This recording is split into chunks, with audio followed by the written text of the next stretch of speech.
Olá, meus irmãos, a paz do Senhor Jesus a todos vocês. Muito bom dia. Vamos aqui a mais um vídeo falando acerca de um dos profetas menores, conhecido por Oséias ou Oséias. Nós vamos ler aqui a palavra do Senhor, em Oséias, no capítulo 1, alguns versículos para começarmos o nosso vídeo, E a epígrafe diz assim: casamento simbólico de Oséias, idolatria e corrupção de Israel, ameaças e promessas de perdão. Capítulo 1. Palavra do Senhor que foi dita a Oséias, filho de Berri, nos dias de Uzias, Jotão, Acaz, Ezequias, rei de Judá, e nos dias de Jeroboão, filho de Joás, rei de Israel. O princípio da palavra do Senhor por Oséias disse, pois o Senhor a Oséias, vai, toma uma mulher de prostituições e filhos de prostituição, porque a terra se prostituiu, desviando-se do Senhor. E foi-se e tomou a Gomer, filha de Diblaim, e ela concebeu e lhe deu um filho. E disse-lhe o Senhor, põe-lhe o nome de Jezriel, porque daqui a pouco visitarei o sangue de Jezriel sobre a casa de Jeú, e farei cessar o reino da casa de Israel. Meus queridos, só até aqui. Depois você pode prosseguir lendo para você ir descobrindo mais acerca da vida de Oséias. Mas nós vamos aqui trazer alguns esclarecimentos, algumas coisas acerca de Oséias, do propósito de Deus a dar uma ordem para o profeta Oséias tomar uma mulher de prostituições, casar-se com ela e assim gerar filhos. Tudo Deus tem um propósito. Deus não faz nada solto na história. Deus é o Deus da história. Deus tem o controle de todas as coisas. Ele é sabedor e Ele é o arquiteto de tudo. Portanto, tudo que Deus te pede para fazer, como pediu para o profeta Oséias, o primeiro profeta menor, a qual nós temos aqui, depois de Daniel, depois de Isaías até Daniel, que são os profetas maiores, de Isaías até Daniel, e depois nós vemos de Daniel, nós vemos Oséias, até Malaquias, são os profetas menores. E o que nós vamos abordar aqui é justamente a vida de Oséias. E vamos ver o propósito de Deus,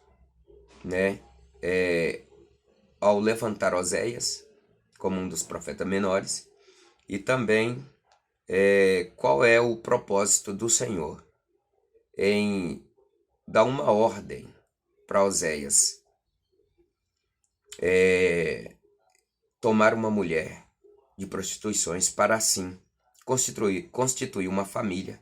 Deus tem um propósito em tudo isso para a nação de Israel. Vamos então. Oséias, o livro de Oséias é o primeiro dos livros proféticos menores,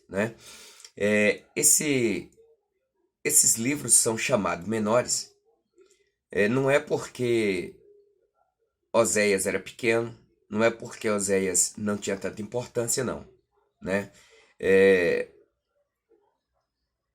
Então não é com relação à sua importância, mas é em relação ao tamanho, e a esse respeito estão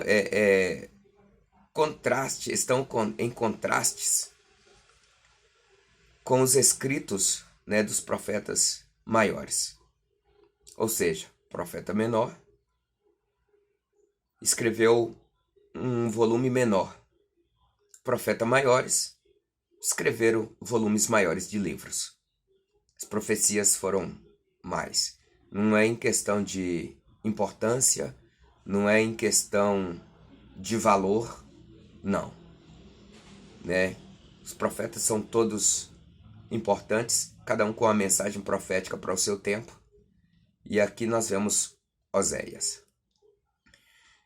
Quando nós olhamos algumas coisas, irmãos, aqui eu vou estar falando, vou estar lendo, mas outras eu vou deixar para você pesquisar, para que você possa se familiarizar melhor com o livro do profeta. Então nós vemos aqui que quem vai estudar acerca do profeta menor Oséias precisa levar em conta, precisa ser relevante, precisa se aplicar, precisa se aprofundar, precisa ler algumas referências que vai te conectar com o pano de fundo, com o cenário, o contexto, né, que o profeta se insere. Então nós vemos aqui em primeiro livro dos Reis, no capítulo 14, versículo 23 e 15, 31, né, que ele proporcionará o fundo histórico do livro. É um cenário, em rápidas palavras, um cenário onde o povo e os reis, eles deixaram, né, o mandamento de Deus, a ordenança de Deus, e começou a sacrificar, começou a se prostrar perante o paganismo, né? Foi para os vales, subiram montanhas, se dedicaram ao paganismo e esqueceram de Deus.